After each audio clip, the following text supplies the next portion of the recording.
Sempre tenha uma curiosidade pelo sagrado. Albert Einstein.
Fátima, Portugal, 13 de outubro de 1917.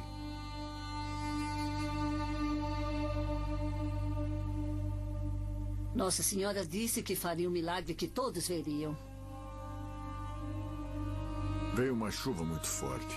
Ficou tudo molhado de água. As pessoas tiveram medo.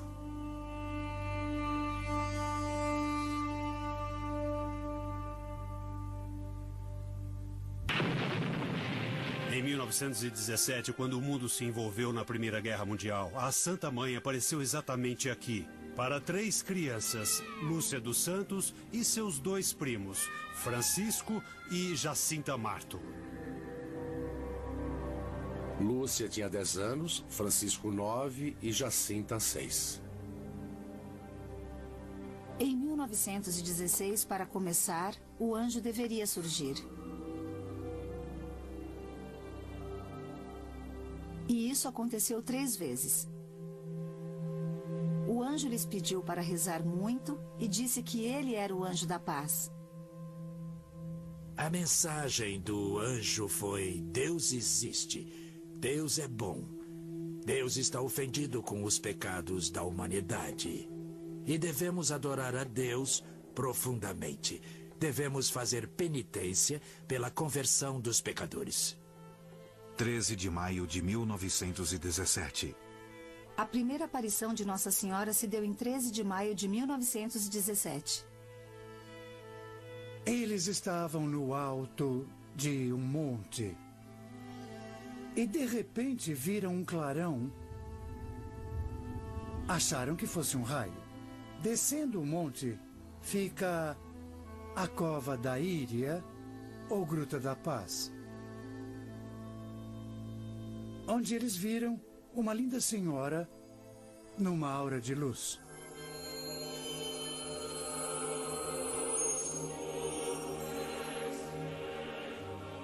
Ela lhes disse para rezarem todos os dias o rosário.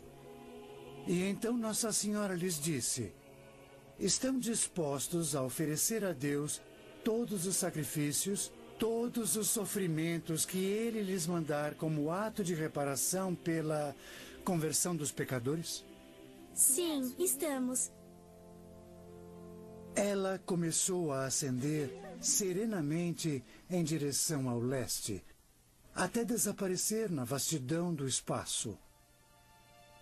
Lúcia fez Jacinta e Francisco prometerem não contar a ninguém,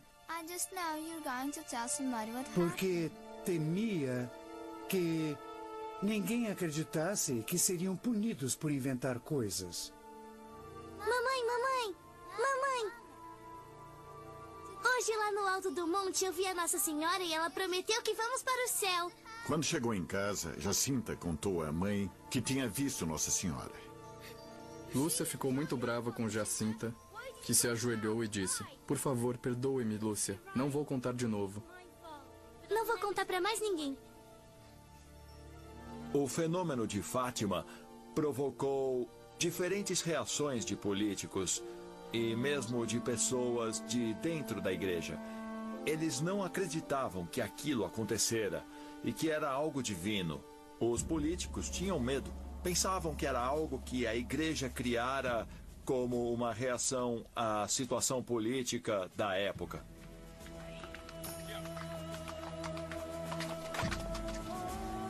Os padres não os mandaram embora porque não queriam problema com o governo. Ficaram de boca fechada. Mas para aqueles humildes e devotos portugueses, a fé era o centro da vida. E se a Mãe de Deus aparecia na cova da Íria, era para lá que eles iriam.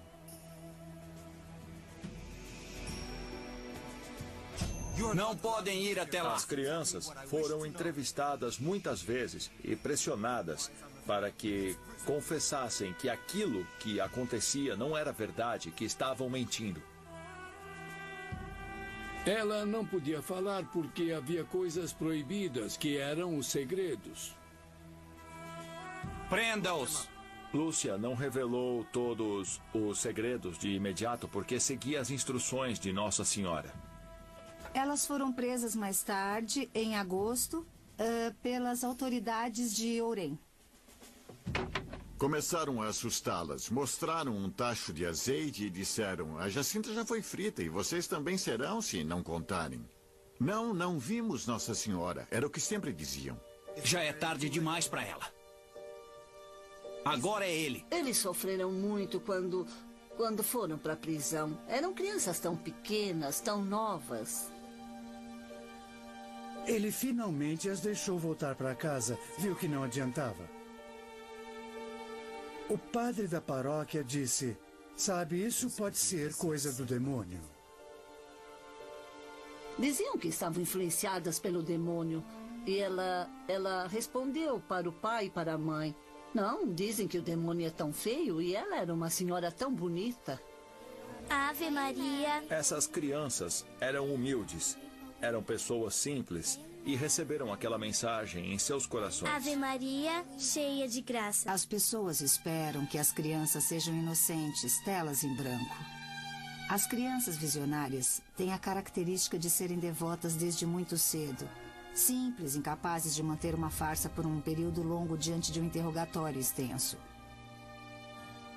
Dignas de serem portadoras de uma revelação especial da Virgem. E, nesse sentido, os 3 videntes de Fátima correspondem ao perfil. Por isso, almas boas e simples são as pessoas mais adequadas para isso. Porque elas não vão editar, não vão adicionar nada. E não terão medo de dizer o que aconteceu. Foto tirada durante a aparição de 13 de setembro. Pessoas sofisticadas começariam a questionar Deus. Professores de faculdade não têm revelações. Eles procurariam alguma terapia, tratamento, fariam alguma coisa nada criativa. Eles entenderam a mensagem claramente, com simplicidade, e foi assim que a relataram. Qualquer um seria capaz de entender a mensagem e sua importância. Acho que esse é um dos motivos que leva Deus a escolher crianças. Quinta aparição, 13 de setembro de 1917. Aí começou a cair o que pareciam flores. Eles esticavam as mãos para apanhá-las, mas elas desapareciam. A minha avó estava lá naquele dia e ela lembra que viu pétalas de flores caindo. As pessoas iam pegá-las, mas na verdade não conseguiam. Foi uma maravilha.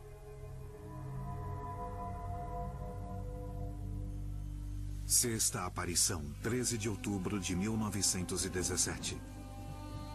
Estima-se que a multidão era de 60 a 100 mil pessoas. Quando entramos na gruta, vi que soldados tentavam nos impedir de entrar na gruta. Tudo estava molhado. Havia muita água e uns 10 centímetros de lama no chão. Eu estava a, digamos, 20 ou 30 metros das crianças e da árvore. Por volta do meio-dia, eles notaram uma mudança na atmosfera. Eles viram que algo diferente estava acontecendo. Lúcia gritou: "Olhem para o céu!" E foi quando o milagre do sol teve início. Começou a girar. O sol começou a se partir.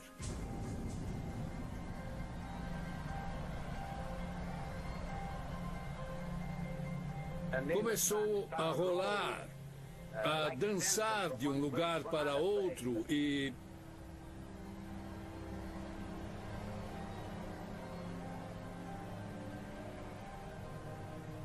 Então vimos o sol vir em nossa direção, em direção da árvore. E vimos o sol vir bem para cima da árvore. E depois de cerca de 1 minuto, o sol começou a voltar exatamente do jeito que tinha vindo.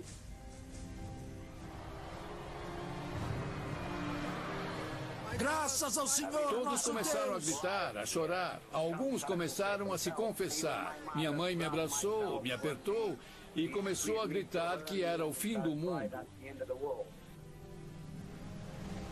O vento começou a soprar muito forte.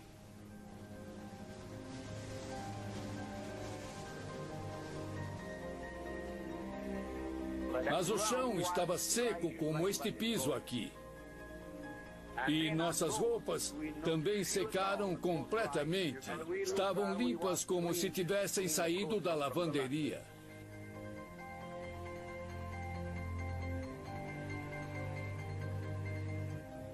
Não consigo esquecer esse dia. Foi um milagre, um verdadeiro milagre.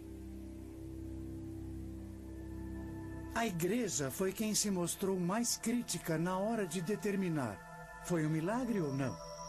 O processo de aprovação certamente é rigoroso. Mesmo após aquele grande milagre, mais 13 anos se passariam antes que o bispo de Leiria, Fátima, emitisse um decreto formal dizendo que a mensagem de Fátima era verdadeira. Disseram: algo realmente aconteceu lá e não há explicação, então deve ser algo vindo de Deus. Com isso, a fé renasceu em todo o país, em Portugal todo. Efetivamente, a igreja se esforça muito para preservar sua credibilidade quando se trata de milagres. Mas isso não significa que todos os outros casos não aprovados não sejam milagres. Eles podem acontecer com muita frequência, mas é preciso uma razão para prová-los e provar cientificamente. Inclusive, eu conheço uma senhora que morava em Leiria, que foi curada porque rezava uma novena para Jacinta. E no último dia da novena, ela disse: Jacinta, estamos no último dia, não sinto nada. Acho que não melhorei nada. E eu vi uma voz que disse: levante-se, pois é capaz, porque ela estava de cama há muito tempo. Levante-se, pois é capaz. E ela hesitou, mas ouviu de novo: levanta-se que é capaz. Então ela levantou e começou a andar. para admirados foi um grande milagre.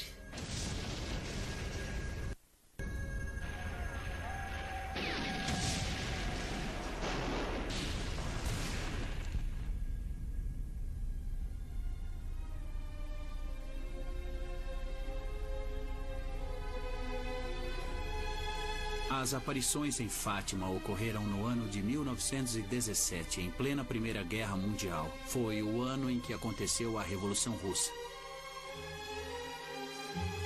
O contexto das aparições em Fátima era de um grande deslocamento cultural.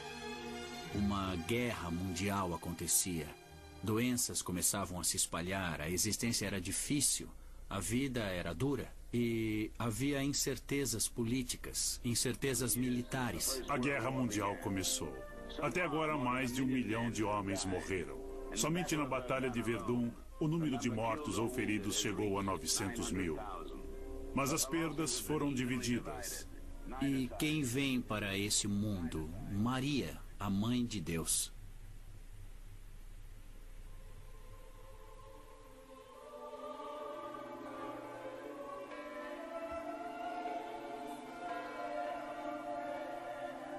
A mensagem de Fátima se deu aqui, neste pequeno lugar da Europa Ocidental, mas é patrimônio mundial.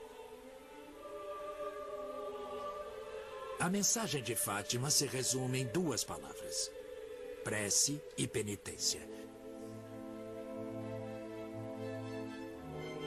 Devemos adorar a Deus profundamente e fazer penitência pela conversão dos pecadores.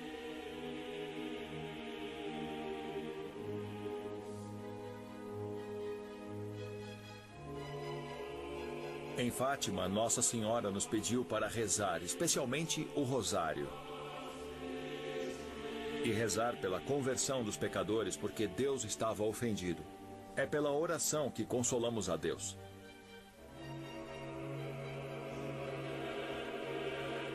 Nota-se que essa mensagem que Nossa Senhora trouxe não era apenas para as crianças, não só para aquela época, mas era para todo mundo e para todas as épocas.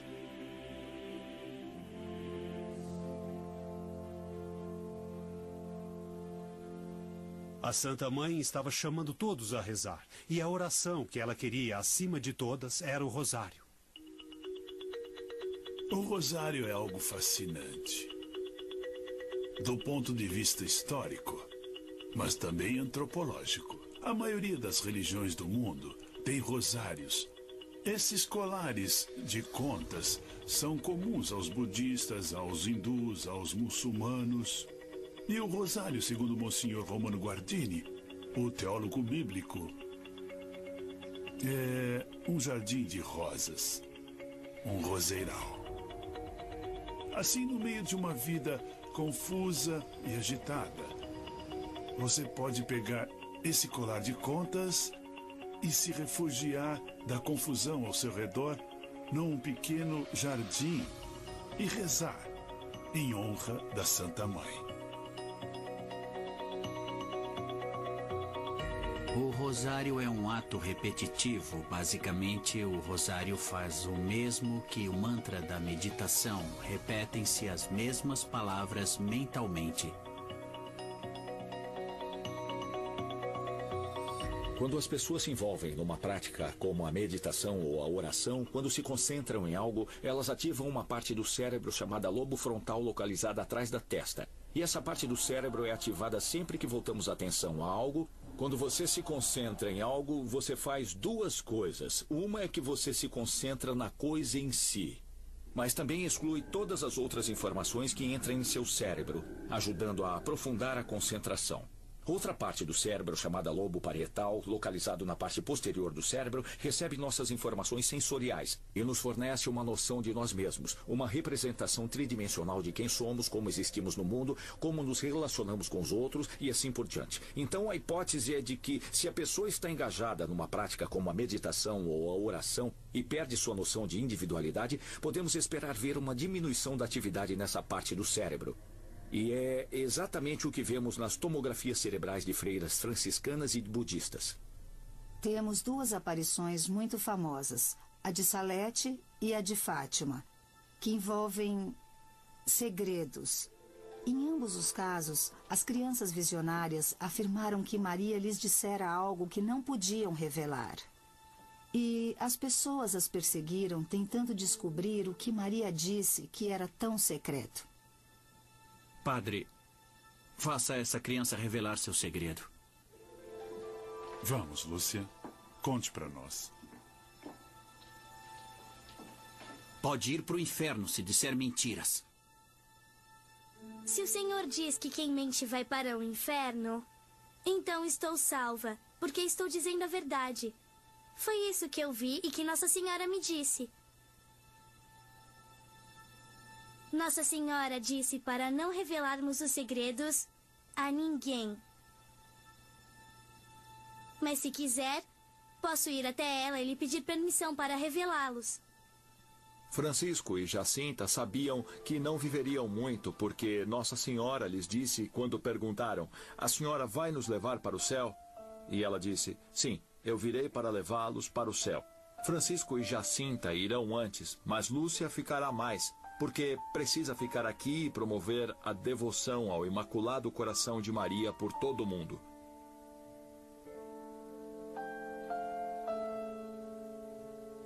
E, de fato, Francisco e Jacinta morreram pouco depois das aparições.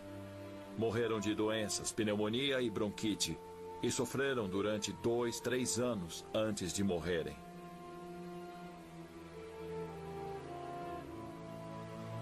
Lúcia tinha uma responsabilidade maior que a das outras crianças, já que as outras morreram muito novas. Não puderam fazer muito para espalhar a mensagem pelo mundo, e essa foi a verdadeira tarefa de Lúcia.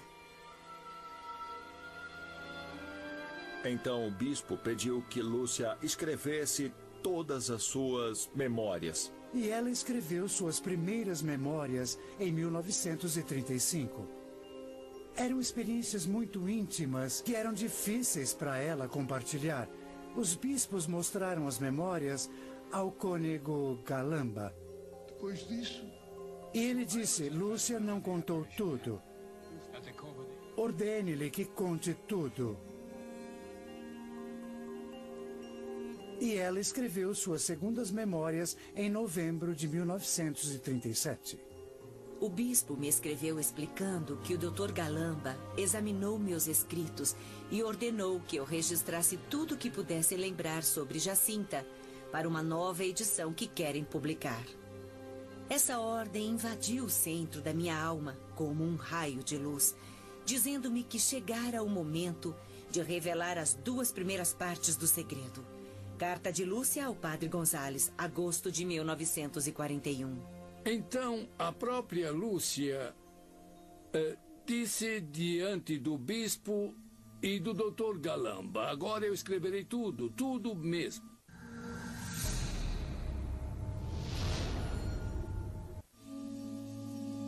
Qual é o segredo? Parece-me que posso revelá-lo, já que recebi permissão divina para fazê-lo. Bem, o segredo é composto de 3 partes diferentes, 2 das quais revelarei agora. A primeira parte é a visão do inferno. Nossa Senhora nos mostrou um grande mar de fogo que parecia estar sob a terra. Mergulhadas nesse fogo, havia almas humanas, todas enegrecidas ou avermelhadas. Primeiro segredo. Os demônios distinguiam-se por formas horríveis e repulsivas de animais desconhecidos. Gritos e gemidos de dor e desespero nos horrorizaram e fizeram tremer de medo. Essa visão durou apenas um instante. Somos profundamente gratos à nossa Mãe Celestial, que já nos preparara na primeira aparição ao prometer que nos levaria para o céu. De outra maneira, acho que teríamos morrido de medo e terror.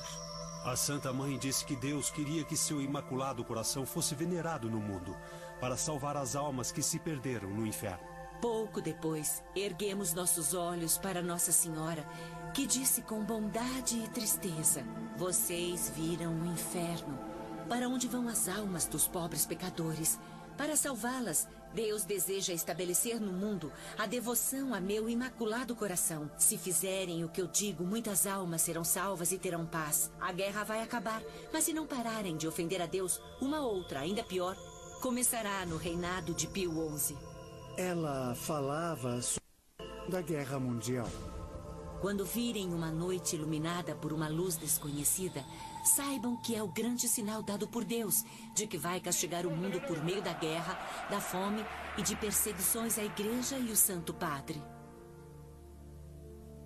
Em 1938, pouco antes dos nazistas invadirem a Polônia, começou a Segunda Guerra Mundial.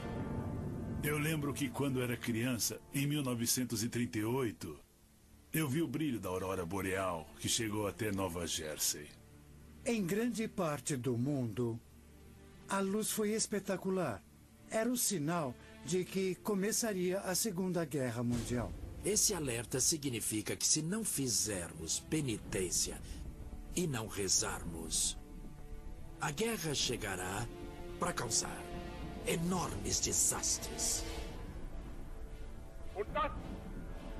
Diese Wunsch in Erfüllung geht, sind ihr mir verantwortlich, denn in euch liegt die Zukunft der Nation und des Deutschen Reichs. Segundo segredo. Para evitar isso, virei pedir a consagração da Rússia ao meu imaculado coração.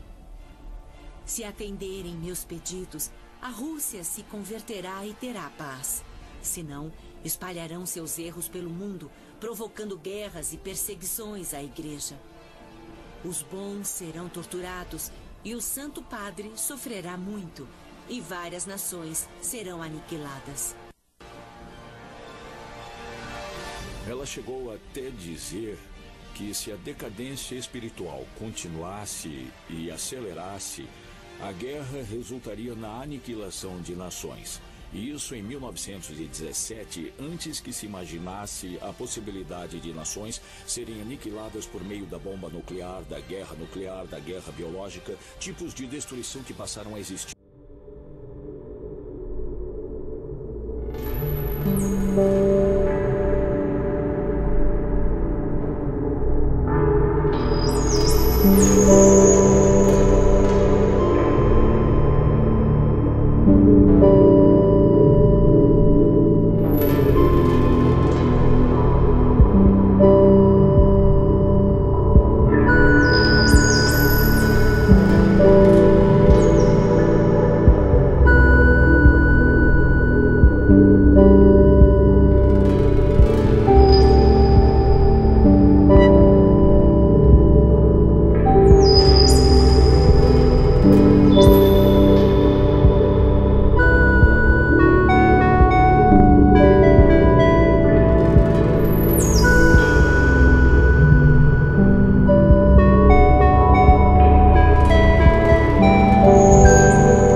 E pedir ao Papa que consagrasse a Rússia.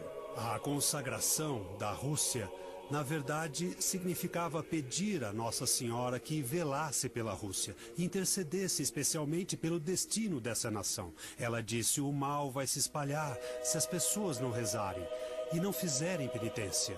E, obviamente, não fizemos o bastante. O mal se espalhou muito rápido até o ponto de ameaçar o mundo. Ela finalmente recebeu permissão em 1940 para escrever ao Papa. Na parte das revelações que designamos com o nome de segredo, a Virgem Maria anunciou o fim da guerra que então afligia a Europa e previu uma guerra futura. Santíssimo Padre, isso permaneceu em segredo até 1926, segundo o desejo manifesto de Nossa Mãe Celestial. Carta de Lúcia ao Papa Pio XII, dezembro de 1940.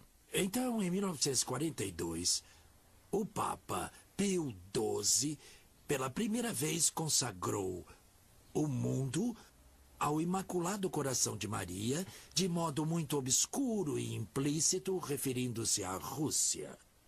Ele era um prisioneiro no Vaticano. Não conseguia que todos os bispos do mundo trabalhassem com ele. Vocês são filhos de Deus.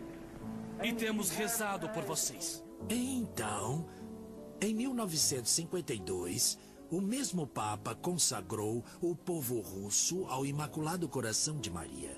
Mas Lúcia sempre disse, não adianta se não reunir todos os bispos.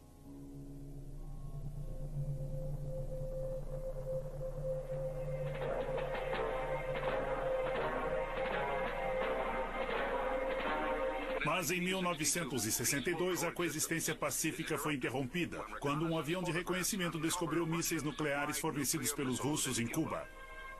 Parecia não haver resposta. O mundo estava, de algum modo, sem esperanças. Falava-se muito sobre o que isso importa no fundo. Quanto tempo poderemos continuar sem que puxem esse gatilho?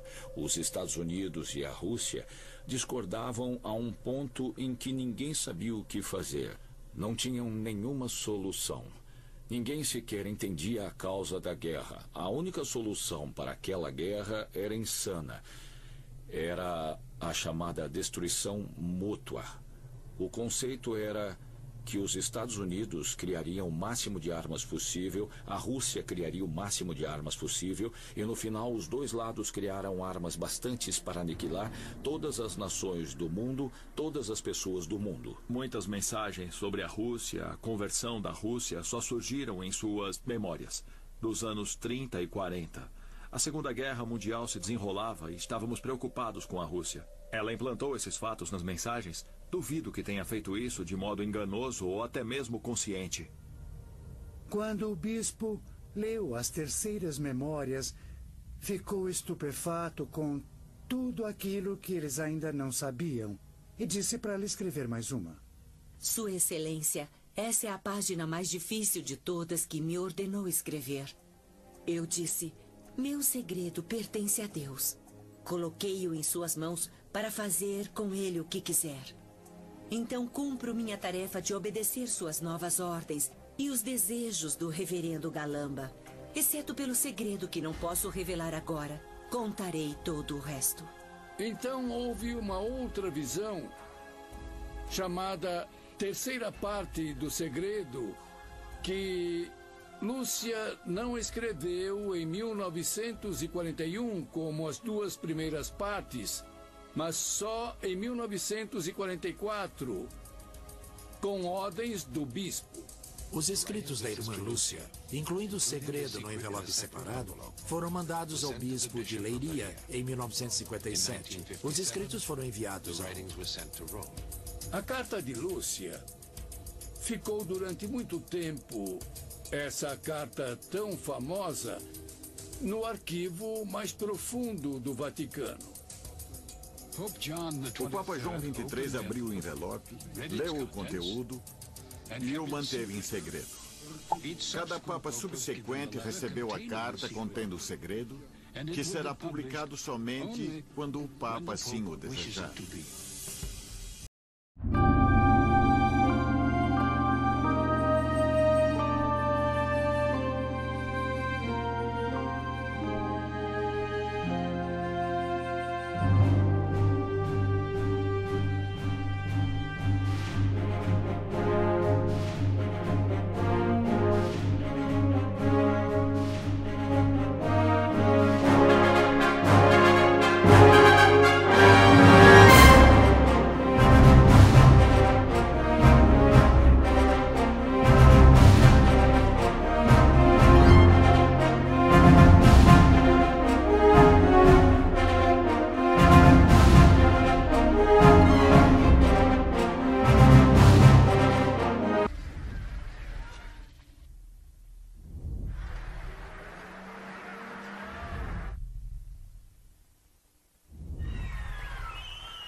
Na terceira parte do Segredo de Fátima, eles viram o Papa sendo atingido e caindo quase morto.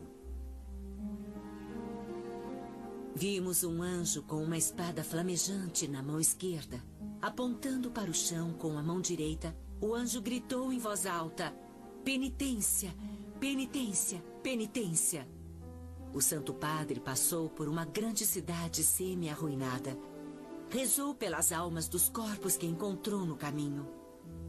Tendo chegado ao topo da montanha, de joelhos ao pé da grande cruz, ele foi morto por um grupo de soldados que dispararam balas e flechas contra ele. Então, não sabíamos que a pessoa que entendera pela primeira vez o texto escrito pela irmã Lúcia em 1944 foi João Paulo II no hospital. Quando o leu após alguns dias de internação, ele disse ao secretário e a outra pessoa presente da Secretaria do Estado: esse sou eu. O atentado aconteceu em 13 de maio de 1981. Em 13 de maio, aniversário de Nossa Senhora de Fátima, ele disse: estive nas garras da morte. E a mão de Nossa Senhora de Fátima interveio. A bala foi apontada direto para o seu coração. Depois, quando o Papa foi vê-lo na prisão, Ali Águica disse a ele: sou um assassino de aluguel. Eu não erro. Sou um assassino profissional. E disse: de quem era a festa na sua igreja naquele dia? Foi o que o salvou. Era a festa de Fátima. O Papa se ajoelhou para abençoar a estátua de Nossa Senhora no exato momento em que Ali Águica atirou nele. E por isso a bala atravessou o corpo do Papa e não acertou seus órgãos por milímetros. O Papa João Paulo disse: uma mão guiou a arma, mas outra guiou a bala. E então, um ano depois, ele foi até Fátima para agradecer a Nossa Senhora por poupar sua vida.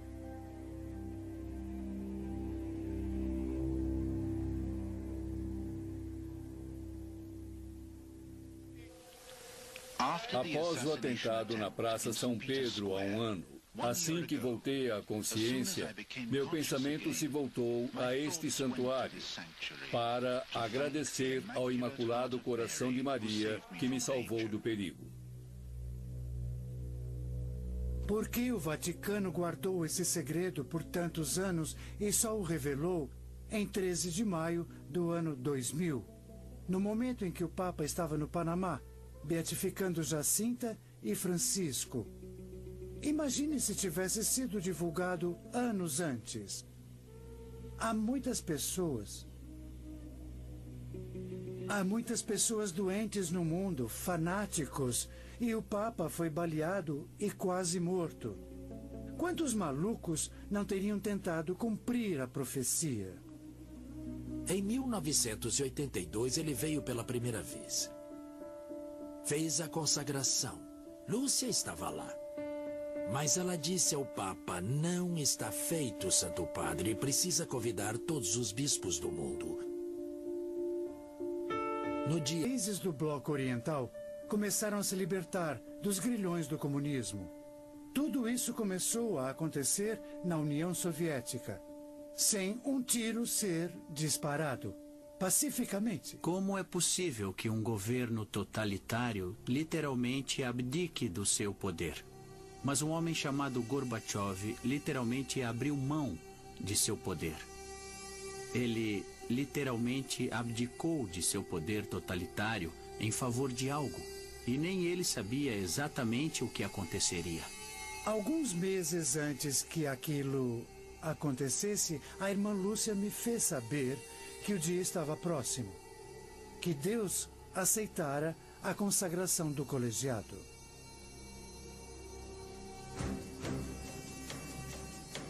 Senhor Gorbachev, derrube esse muro. No coração da cidade. E receber essa mensagem da irmã Lúcia de que o dia estava próximo foi tremendo para mim. Em 1º de dezembro de 1989, Mikhail Gorbachev, presidente da Rússia, foi visitar o Papa no Vaticano. Imagine isso vindo de um país ateu, do país cuja meta era disseminar o comunismo ateísta pelo globo e conquistar o mundo inteiro. Em 25 de dezembro de 1991, a bandeira vermelha foi baixada do Kremlin pela última vez. E em seguida veio a dissolução da União Soviética.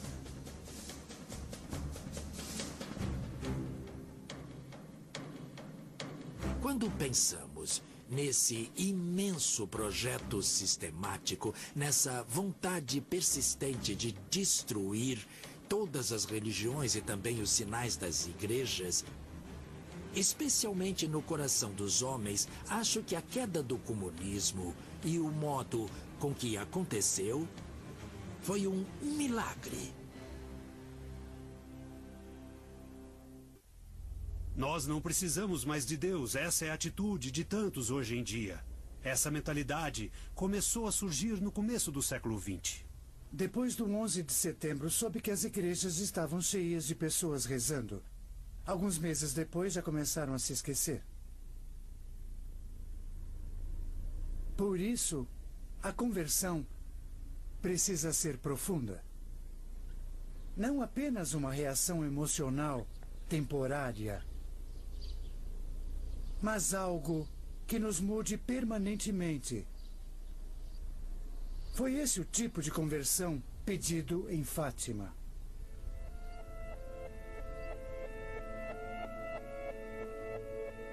O que Nossa Senhora sempre nos pede para fazer? O mesmo que o livro do Apocalipse nos exorta a fazer: rezar, fazer penitência, fazer o bem, ficar perto de Deus. É um conselho que ninguém pode dizer que é um mau conselho. Podem questionar se a revelação de fato ocorreu, mas a mensagem está dita. Nossos filhos foram levados para longe de Deus e atraídos para o conceito de prazer imediato. Vemos no mundo de hoje que muitos perderam a noção de Deus. Chamamos de sociedade secularizada. Deus foi tirado de cena. A atual situação do mundo, que mergulha no puro materialismo, me assusta muito mesmo. Mas não preciso de previsões apocalípticas para ter medo do mundo de hoje. Os próprios jornais fazem isso. Hoje nós fazemos nossas regras e as colocamos acima das regras de Deus. Decidimos o que é certo e o que não é. E isso causou uma decadência espiritual que tem aumentado cada vez mais. Somos os maiores exportadores de cultura do mundo. E não é uma cultura baseada em Deus.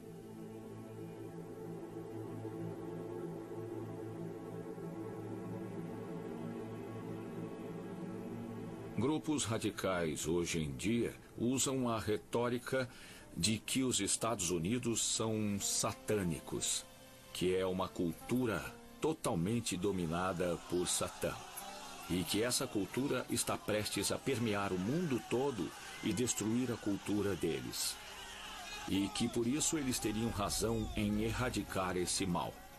O mundo islâmico, incluindo a Al-Qaeda, acha que estamos corrompendo o mundo, poluindo o mundo com nossa pornografia, nossos filmes, nossos programas de televisão. Eles acham que o único modo de resolver o problema da imoralidade global é causar nossa aniquilação. Não podemos apenas dizer: vejam esses terroristas, são pessoas malignas, estão produzindo bombas e destruindo a si mesmas também. E vejam quanta devastação estão causando. Estamos produzindo a sociedade na qual o terrorismo prospera. Socorro! Por favor, me ajudem! Precisamos nos responsabilizar pela produção dessas armas de destruição em massa. A Al-Qaeda e Bin Laden procuraram materiais nucleares há vários anos. Estamos falando de uma devastação que é muito maior do que ocorreu em 11 de setembro. Há 2 semanas, Robert Miller deu uma entrevista coletiva e disse para o povo americano se preparar para um ataque nuclear da Al-Qaeda. Isso vindo do diretor do FBI.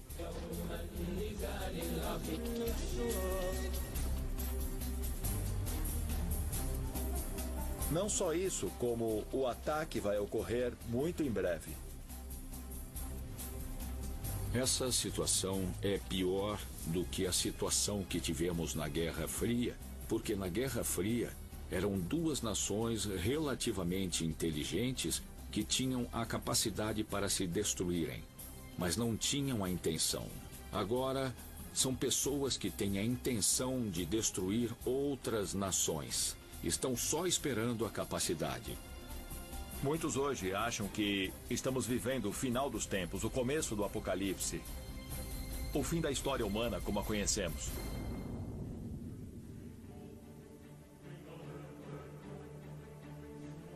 O movimento em direção à evolução é o correto. O contrário é uma aberração, é a degeneração. Isso deve acontecer, uma desestruturação deve acontecer para que surja uma nova estrutura. Uma mudança de paradigma está chegando e será só o começo de um novo estado criativo de evolução em que superaremos essas aberrações temporárias do materialismo, essa separação entre nós que o terrorismo está criando, essa calamidade que o aquecimento global parece trazer. Nós vamos superar tudo isso. No final, meu imaculado coração triunfará. O Santo Padre consagrará a mim a Rússia, que será convertida, e será concedido ao mundo um período de paz. Examinando a evolução humana, vemos que no começo éramos seres cuja mente era muito dominada pelas emoções. Depois nos tornamos seres com mente mais racional, o que somos hoje. E no futuro da evolução, teremos seres humanos com mentes que irão além até mesmo da racionalidade. E qualidades suplementares como amor, beleza e justiça serão dominantes em nossa consciência. E é para essa nova consciência que a Virgem Maria chamou a atenção da irmã Lúcia. A irmã Lúcia morreu em 13 de fevereiro de 2005. Seus primos, Francisco e Jacinta, foram beatificados pelo Papa João Paulo II em 13 de maio de 2000. Em fevereiro de 2008, o Papa Bento XVI antecipou o processo de beatificação da irmã